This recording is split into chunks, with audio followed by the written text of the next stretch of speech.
Have a great day, children.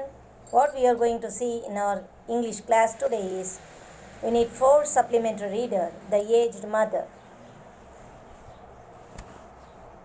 So this was a short story written by Macho Basho. He is one of the famous Japanese poet and he is the greatest master of haiku. You have heard about that, haiku கவிதைகள். தமிழ்லையும் பார்த்திருப்பீங்க. சின்ன கவிதை, small poem. It has great meanings. So he was one of the famous poets in Japan. Many of his poems are seen on monuments and traditional sites. He was introduced to this poetic field at a young age and he became famous throughout Japan. He made his living as a teacher, but later part he traveled throughout the country to gain inspiration for his writing and wrote more about his inspired things. So this is a small biography of Macho Basho. He was born on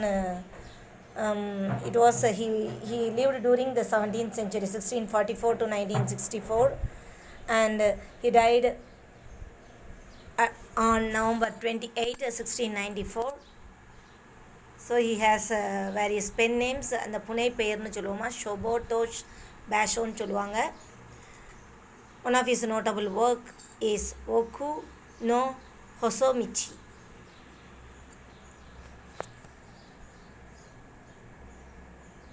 Now we can see the story. The Japanese folktale. This folktale is also known as the story of the aged mother. It highlights that the aged are sharp-witted. Witted means intelligence.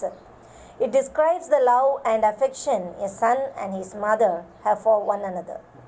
So ஒரு ஜப்பானிய நாட்டில் உள்ள ஒரு கிராமிய சிறுகதைமா. இதில் வந்து என்ன முக்கியத்துவம், அவர் என்ன பாயிண்ட், என்ன தீம்னு சொல்லணும்னா, இந்த ஸ்டோரியில் நம்மளுடைய முதியவர்கள் அவங்களுக்கு இருக்கிற ஒரு ஷார்ப் இன்டெலிஜென்ஸ், அந்த புத்திசாலித்தனம் வந்து நம்ம எவ்வளவோ மெத்த படித்த மேதாவியாக இருந்தாலும் நம்மளுக்கு வராது. ஆனால் அவங்களுக்கு அவ்வளோ தூரத்துக்கு அனுபவ அறிவு அதிகமாக இருக்கும். அனுபவ அறிவு நம்ம வாழ்க்கையை சீர்படுத்த கற்றுக் கொடுக்கும். அண்ட் ஆல்சோ இது இன்னொரு ஒரு தீமையும் பேஸ் பண்ணியிருக்கு, லவ் அண்ட் அஃபெக்ஷன். ஒரு தாயும் மகனும் எவ்வளோ தூரத்துக்கு அவங்களுடைய அந்த பாண்ட் இருக்குது அப்படிங்கிறதையும் இந்த ஸ்டோரியில் நம்ம பார்க்கலாம். Let us see the story. Long, long ago, there lived at the foot of the mountain a poor farmer and his aged widowed mother. They owned a bit of land which supplied them with food and they were humble, peaceful and happy. அதாவது ஒரு மலையடிவாரத்துக்கு கீழே ஒரு ஏழை விவசாயியும் அவங்களுடைய அம்மா, அந்த விவசாயியோட அம்மா, she was a single parent, widowed mother, அப்பா கிடையாது அந்த பையனுக்கு. அவங்களுக்கு கொஞ்சம் நிலம் இருக்குது, அதில் தேவையானதை அவங்க உற்பத்தி பண்ணி விவசாயம் பண்ணி அவங்க என்ன செஞ்சிடறாங்க, அவங்களுடைய சாப்பாடுக்கு பார்த்துக்கிடுறாங்க. ரொம்ப ஒரு ஏழ்மையான, ஒரு எளிமையான, ஒரு அமைதியான வாழ்க்கையை, சந்தோஷமான வாழ்க்கையை அவங்க வாழ்ந்துக்கிட்டு இருக்காங்க. The country shining was governed by a despotic leader who, though a warrior, had a great and cowardly shrinking from anything suggestive of failing health and strength. This caused him to send out a cruel proclamation. The entire province was given strict orders to immediately put to death all aged people. Those were barbarous days, and the custom of abandoning old people to die was not uncommon.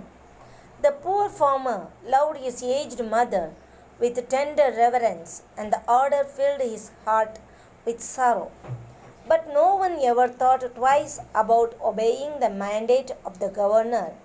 So with many and deep and hopeless sighs, the youth prepared for what at the same time was considered the kindest mode of death.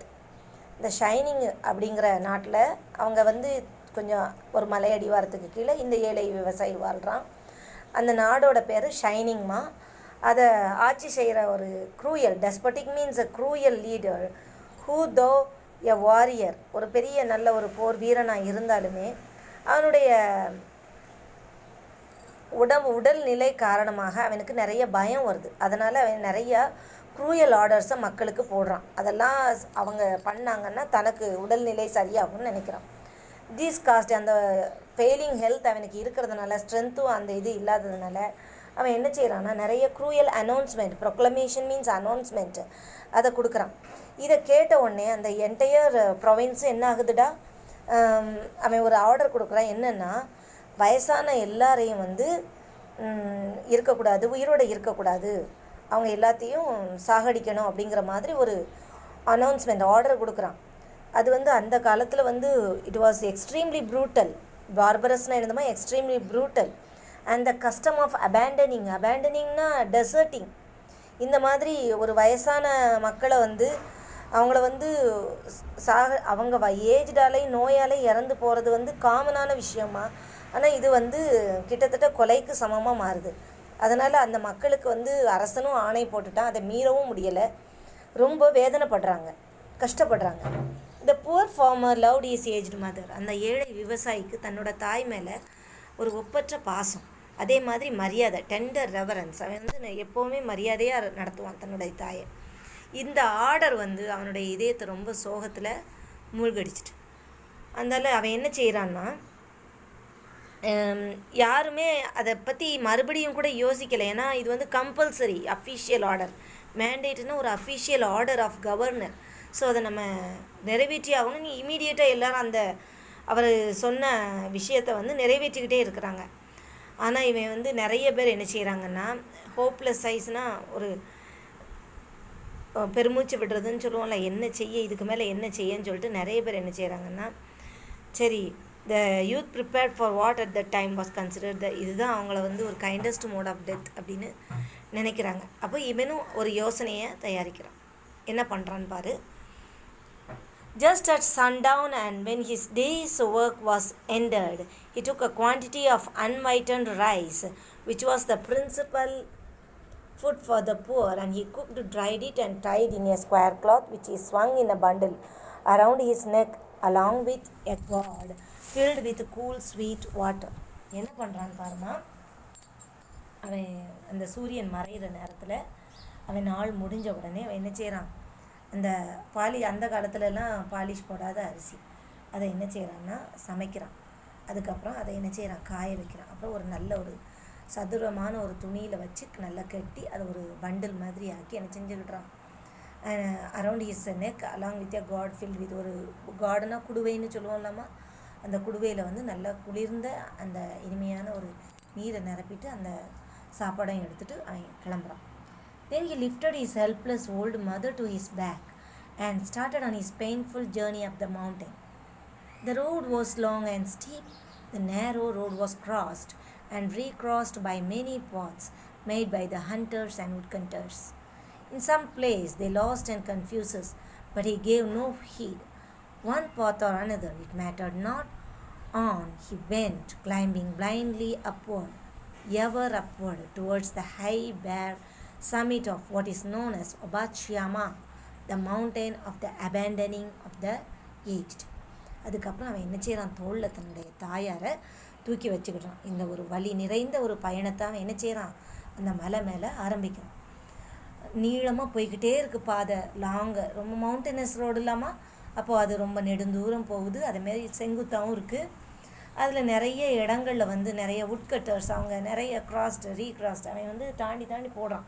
அவனால் அதை வந்து மேலே வந்து அவனோட பயணத்தை தொடர முடியல. ஆனால் தன்னுடைய தாய்க்கு எந்த துன்பமும் வராமல் அவங்கள எப்படி கூட்டிகிட்டு போகணுமோ அதை மாதிரி அவன் என்ன செய்கிறான், கூட்டிகிட்டு போகிறான். சில இடங்களில் அவன் கன்ஃபியூஸ் ஆகிறான். அவனால் வந்து என்ன செய்ய முடியல, he cannot continue his journey. One path or another, it mattered not. அதுக்கப்புறம் அவன் என்ன செய்கிறான், he balanced it in his mind and he continued his journey. He climbing blindly upward, ever upward. அவன் யோசிக்கவே இல்லை, இதுதான் பாதையா, இது பாதை கிடையாதா. blindly he is moving towards the high bare summit. சம்மிட்டுங்கிறது டாப் மோஸ்ட் பாயிண்ட். அந்த மலையோட உச்சியை நோக்கி அவனுடைய பயணத்தை தொடர்ந்துக்கிட்டே இருக்கான். அந்த மலையுடைய பேரை என்ன சொல்லுவாங்கன்னா ஒபாட்சியாமான்னு சொல்லுவாங்க ஜாப்பனீஸ் மொழியில். இதோட அர்த்தம் என்னென்னா அபேண்டனிங் ஆஃப் தி ஏஜ்ட், அதாவது வயசானவங்களை அவங்கள வந்து டெசர்ட் பண்ணுறது, அவங்கள வந்து மக்கள்கிட்ட இருந்து வாழ்கிற பகுதியிலேருந்து அவங்கள தனிமைப்படுத்துறது அப்படிங்கிற ஒரு மலைப்பகுதியை, அந்த மலையை வந்து எல்லாரும் குறிப்பிடுறாங்க. The eyes of the old mother were not so dim, but that they noted the reckless hastening from one path to another, and her loving heart grew anxious.